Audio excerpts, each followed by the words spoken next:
My name is Jim Colucci. Today is October 25th, 2005, and I have the pleasure of interviewing Mr. Arthur Rankin Jr. for the Archive of American Television. We are here in New York, New York. We'd like to start this interview with some of your background, obviously, some of your history, your personal history. What was your name at birth? What is your full name? Arthur Gardner Rankin Jr. And are any of those family names? Who are you named for? As obviously you're a junior. Yes, obviously named for my father, Right. who was named by his grandmother, who was a gardener. That's how that name came to be. My mother's maiden name was Mignon, Clem, K-L-E-M-M. And the two of them met in vaudeville. They were performers. They had a skit that they did. Under what name? Art Gardner and Company. And they had a skit they performed based on $1 Million Baby. I found $1 Million Baby in a 5 and 10 cent store, and he would go in the store and buy a record and whatever, and she would pirouette around the counter. And that was their act. And for how long did they perform it? Oh, a long time.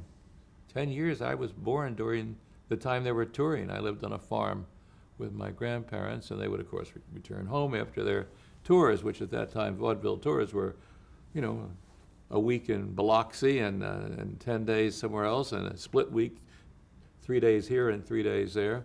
They traveled by train. It was a hard life, but that was the entertainment of America in the 20s. Now, where was that farm? Where did you grow up? On the Chesapeake Bay and Maryland. It was a full-fledged farm with cattle and produce and so forth. And that was your grandparents. Was that your Yeah. maternal or paternal? My maternal grandparents. Okay. And your paternal was an actor as well, right? Yeah.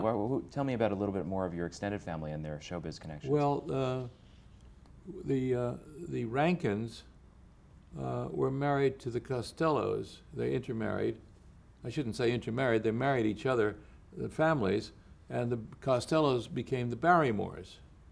So Ethel was a distant aunt, and the rest of the Barrymores were related to me in some connection that I really can't define. But that was the connection, and they had traveled together, and of course that's how they knew each other. They were all in vaudeville or the Chautauqua Circuit, which was a wagon show, and the Barrymores did Shakespeare off the back of a wagon. It's an interesting time in show business, because of course there was no radio or very little of it, and certainly no television. There were no major motion pictures. And your aunt and uncle were actors as well, correct? Dorothy? Doris, yes. Doris was married to Harry Davenport. Harry Davenport was a featured actor in Gone with the Wind and many other films. And how was Harry Davenport related to you? Was he? He was an uncle. An uncle, okay. And Wallace Reed as well, is that another name? Yes. As a matter of fact, that was when I was first born. I think my name was to be Wallace Reed Rankin, and my father said, "No, I want him named after me." That was it. Now, when were you born? July 19th, 1924. Okay. And so, the Chesapeake area was the sole place Yeah, where I you grew up there. I was there until I was Sole 12 years old. And then where did you go after 12? My mother had retired by that time from show business and worked for an electrical company as a sales representative, and she moved me with her to New York. Okay. And I went to school here in New York City. From age 12. So school, Yes. including high school, and then further education? Yes, or? I went to a private boarding school between 12 and 14, and then I came in to New York and went to a public high school which had art courses.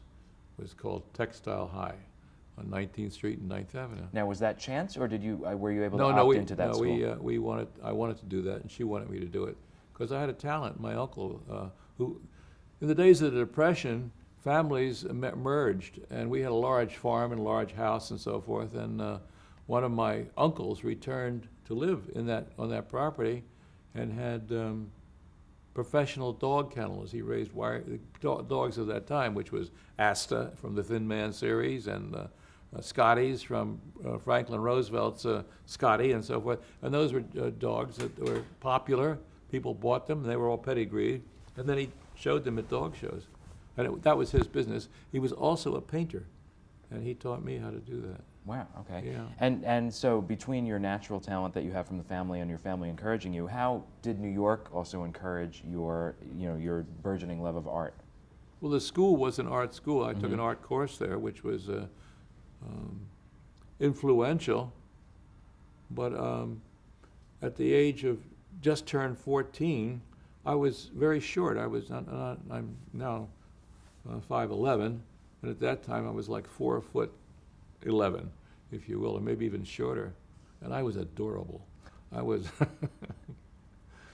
of peach blonde hair and all that. And some scout saw me for and said, well, not a scout actually, it was an employment person, said, they're looking for boys at Radio City Music Hall, and they'll take you after school, which was over at 2 o'clock or 1 o'clock in the afternoon, and you will work until 6 or 7 at night. And what do you say? I said, In what capacity? As a page boy. I stood in the lobby with a little hat on and so forth and so on, and some ladies pinched my cheek, and I did that until I shot up like a year and a half later, and suddenly I was almost my height today. Then I went backstage, and I was influenced by the scenery and all the other merits of working there, which was a great discipline for me to work after school. Plus, I made money. I had my own pocket money, and that was very important to me. So it was an entry point into the industry in a way, at least. Yeah, in it terms was, of and also, education. being employed at that age and so forth, the rules of being an employee. So that's very important. Well, what did you want to be when you grew up? Did you know from the time that you started in art school that this was something that was going to be a profession, or how did you plan your career at that point? I thought I would stay in some facet of the business, of the showbiz industry. I wasn't quite sure what. But as I grew up, and I was now 17, and I was in the managing director's office. I was his boy. And I would stay there at night until the box office closed, and he would call for the box office of the day, and I'd give him any report that he thought he needed. And at that time, World War II had started in December of 41, as you know, and the USO was not a government organization, it was private donation. And there were about 5 people in the New York area that controlled a great deal of money. And one of that group was John D. Rockefeller Jr. We had very elaborate offices in the music hall, at the executive level, very elaborate, gold ceilinged, and just Art Deco, as you can imagine, and beautiful. And they would have their meetings there. And prior to that, I had known Mr. Rockefeller, and also knowing him when they came back and forth, and he'd give me little chores to perform while he was in the meeting. The phone rang, don't do this, do that, and so forth. And then I'd help him on with his coat. And I remember he had a seal-lined coat. And I said, boy, that's great looking, sir. He said, you'll have one like that one day. So they determined, my boss, who was Gus Eisel and ran the music hall, and Mr. Rockefeller, that when I graduated from high school, I would go to William and Mary College in Virginia. And I would earn my way through by managing the small theater they had, their little movie house in Williamsburg on the campus. And I said, yeah, but I'm only 17 years old. He said, yes, but you're from Radio City Music Hall, and they will take instructions from you. So that was my goal at the time. And did that happen, or did? No, it didn't. World War II happened instead, and I went into the Navy. Right after high school, or? Yeah, right after. As soon as on the second week, I was 18 years old. What part of the Navy were you in? Did you see combat? And yeah, were you? Yeah. I was going to go into the Army. I was going to be inducted because I had already registered and all that. And at the music hall, they had shows at that time, Cheer China, Bundles for Britain, and the Navy would send in their show, and with the guns and all that built on stage, and the Rockettes dressed in Navy uniforms would kick their legs, and the Marines and the Army. And I was in charge of the leading officer. There would always be a PR man who was a lieutenant commander or something of that rank. And the fellow who was in the Navy guy said to me, are you going into the service? And I said, yeah, any day now. And he said, you know all about this USO thing? And I said, yeah, I do. He said, we need more USO shows for the Navy. He said, and if you can arrange for that, I know that you know these people, and blah, blah, blah. And so I asked my boss that, and he said, why don't you ask Mr. Rockefeller? He likes you. So I did, and he said, I think we might do that. And so bingo bango, USO came into submarine base in Fort Trumbull. And the guy in the Navy had told me that if I could arrange that, then I could get in the Navy, he'd take care of it, and blah, blah, blah. So that's how I went in. But would the USO have helped you avoid dangerous combat situations? No, and did no, it no. happen, I was at Fort Trumbull for 3 months as morale officer, and all the guys were graduating and going out. You know, I saw these graduating classes leaving, and I was still there. 3 months later, and I said to whoever the commanding officer there was, I don't want to do this. I want service. I want to go to sea. And he said, don't be ridiculous. You can spend the war here. And I said, no, I don't want to do that. I really would like service. So he said, okay. And wow, what a courageous decision. What do you think made you do that? Oh, because all the guys were going. I mean, it was just everybody. That strange thing to say, it was a popular war. Everyone wanted to serve. It was not like wars that we've had since then. There was not a young man that I knew who did not want to participate because, your country was threatened and all that. It was a very serious war. In any event, no, I went into combat. I was in the North Atlantic on convoys and. Yep. For the remainder of the war?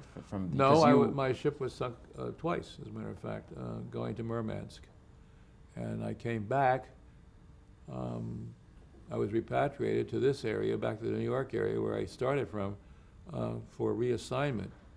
And they were picking certain officers, I was an ensign, to go to medical school because there weren't enough doctors.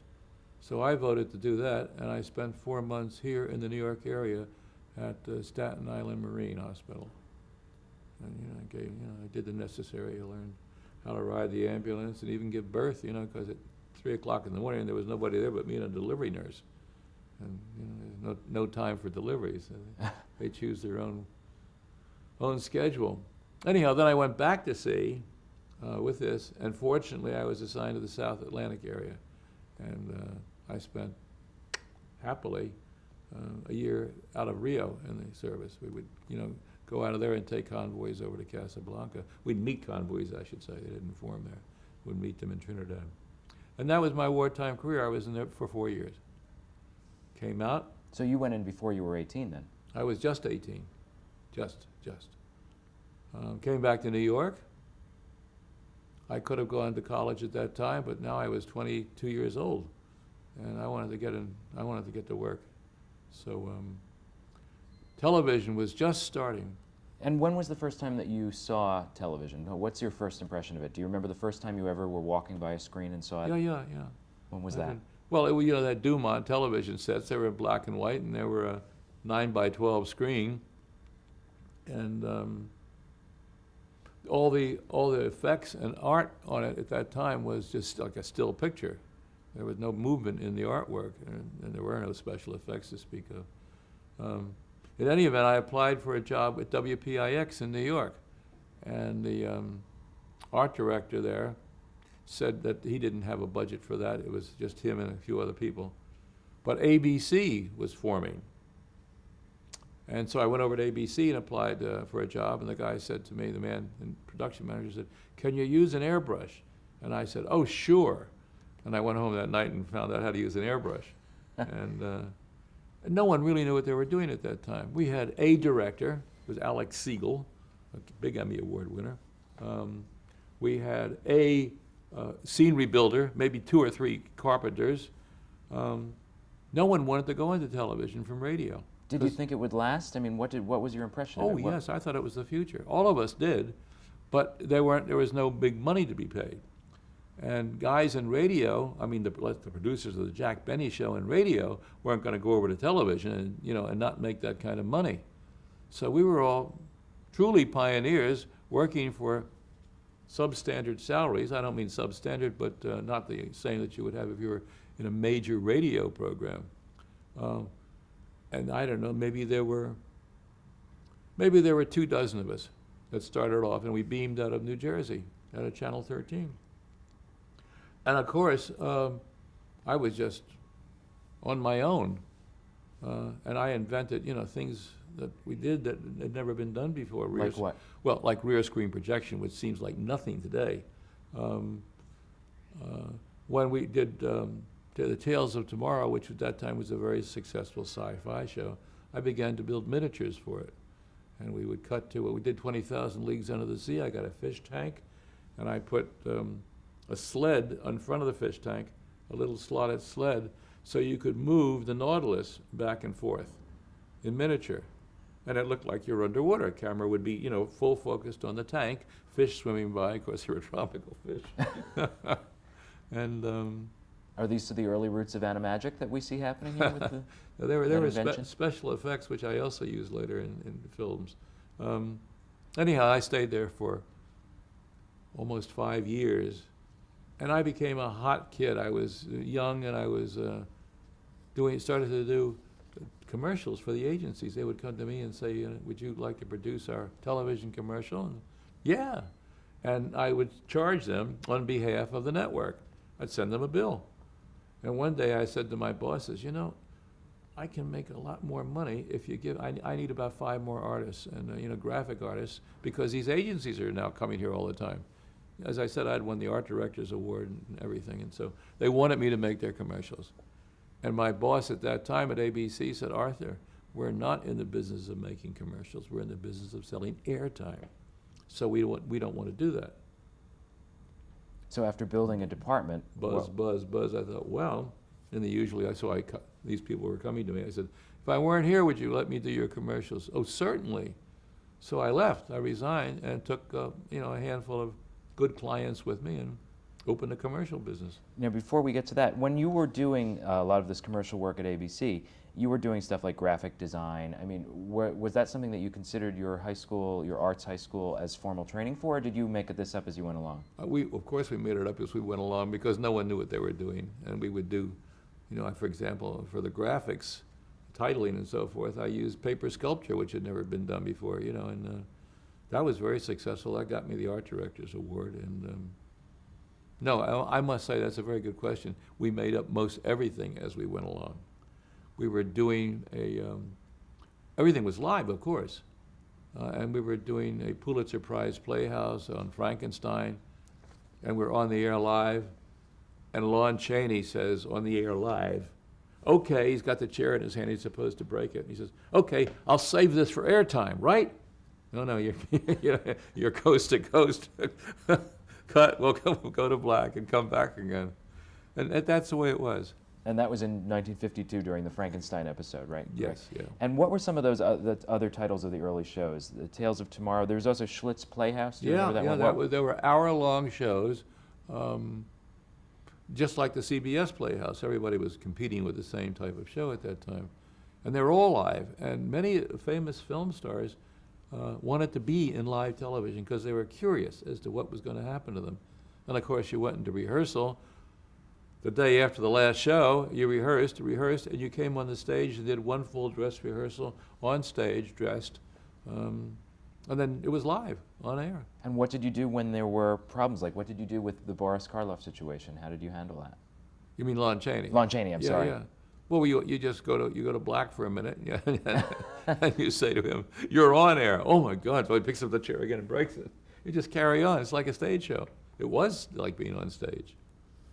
Going back a little bit before, I think it's before ABC, you were at RKO Radio Pictures. Was that prior to ABC? Yeah. And so that was right after the war, right? Yes. Okay. I was at RKO right after the war. Because of the music hall connection, I came back to work at the music hall. And my boss, who at this time began to treat me like a son, said, "No, I don't want you back here. You're past all this now.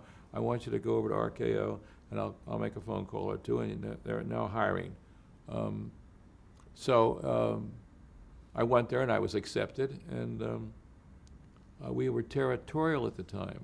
But the division I got into was just distribution. They were planning to build Quonset hut theaters all over the world. and guys who had been in the service in certain areas they looked for. And my area was Rio de Janeiro, where I had been for a year after action in the North Atlantic. And so that was going to be my destination. I mean, Elliott Roosevelt, for at that time, was hired by them because he was a North African expert, et cetera, et cetera. So they had the globe pretty covered with a bunch of us who were going to go off and do this job, which we were then being trained for. So I went down to Rio and began to do that with a Brazilian partner. But the plans never materialized for RKO? What happened to No. that? They abandoned the plan after a while. They built a few of them, and they found that it wasn't a money-making distribution idea for them. Okay. And now, I'm sorry, we had left off also at the point where you had left ABC because they had said we're not necessarily in the business of producing commercials. Tell me about the company that you then built. Who did you bring with you? How did you put this together? I brought with me from ABC an associate producer who was my representative in the, he ran, let's say, the sales or the contacts with the agencies. I would go to primary meetings and so forth and do all that, and then on a day-by-day basis, he'd go and get this and that and talk to them and show them stuff. His name was Rennie Meechan. Unfortunately, he's not with us anymore, but he was very helpful. And shortly after that, a young man who was working for one of the agencies, Paris and Pert, was liaison between us and the agency, and that was Jules Bass. And Jules eventually joined my company, which was called Videocraft. And So are you technically the founder, and then all the other people are yes, with you? Yeah, Okay. yeah. So Jules joined forces with me, and we sort of complemented each other. He had certain talents that I didn't, and I had certain talents that he didn't have. And How did you guys, and what were those talents? for well, each of you? I was basically an artist, and an artist and a creator. He was a creator and a writer, and he was also a lyricist. And what was his experience in writing and being a lyricist up till then? Because he was very young at the time. It was ambition. And in any event, he joined me, and after that, of course, we changed the name of the company. Not right away, because on the trailer end of Rudolph, you'll still see Videocraft. But sometime after that, we changed the name to Rankin Bass Productions. Well, before you changed the name, what were some of those early projects that you worked on? What was the purpose of Videocraft? What kind of projects were you going after? We were making commercials at the Commercials very only? beginning for various agencies, Dancer Fitzgerald Sample and Jules' agency, Paris and Pert. And Do you remember any of the products? yeah, we did all the products for A&P, and we would use lipstick to make the steaks look better. Also at that time, it was black and white television, so a lot of the products were, if you would take a box, for example, of Aunt Jemima pancake flour, we would then reduce it to black and white and retouch it so you would look good on camera, because the camera was not registering the reds or whatever the problem was at that time. So that was our method, and we'd photograph that. And General Electric was one of our clients. With their products, their coffee makers, their home appliance division. And we became quite familiar with them, and on a working basis. Were you dealing more with sponsors or agencies as you were doing commercials in those days? Well, it depends. They would bring the sponsors in sometimes if they wanted to meet and talk about their commercials and so forth. In most cases, it was a half and half situation. You know. Did any of the spots that you produced use animation, or were they all standard live action? I mean, what kind of innovation were you doing at this point? We had animation, limited animation, in several of the commercials, and I just don't remember what they were at that time.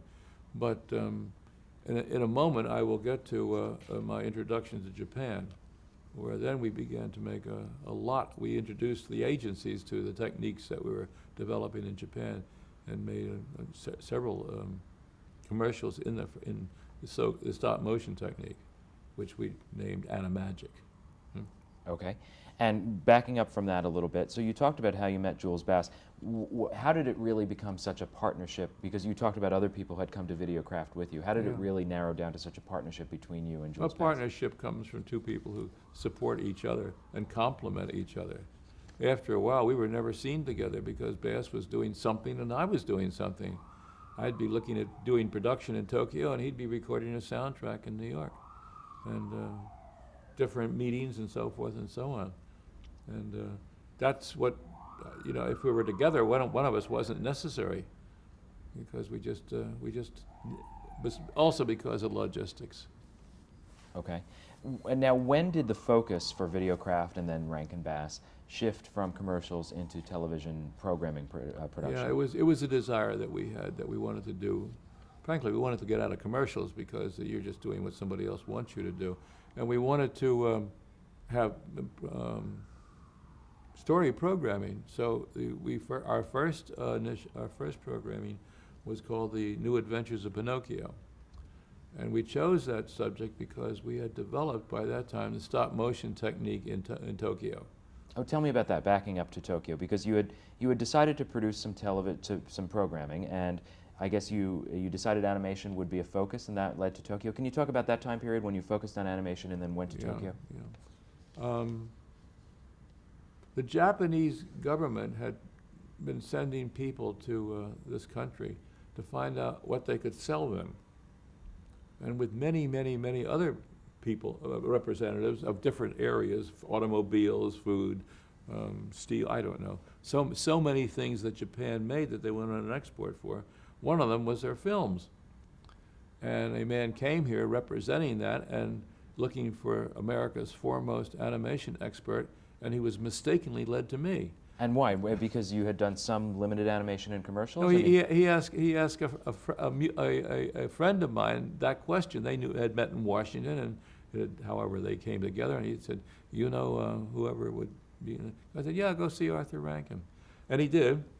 And he was, I don't know why, but he was impressed with what we were doing, or we got along well. In any event, he invited me to Japan to see what they had. And I thought, I don't have large animation studios if I want to do this. I wasn't Hanna-Barbera, which had large facilities. We had no big animation force. So I went over to see what Japan had, not with much hope either, but I thought I'd better go see it. Anyhow, I did go to Japan, and I was amazed at what their facilities were. They had huge animation studios. Toei was as big as Disney.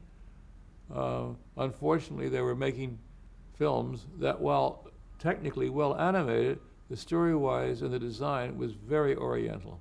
I mean, The Princess and the White Snake, etc.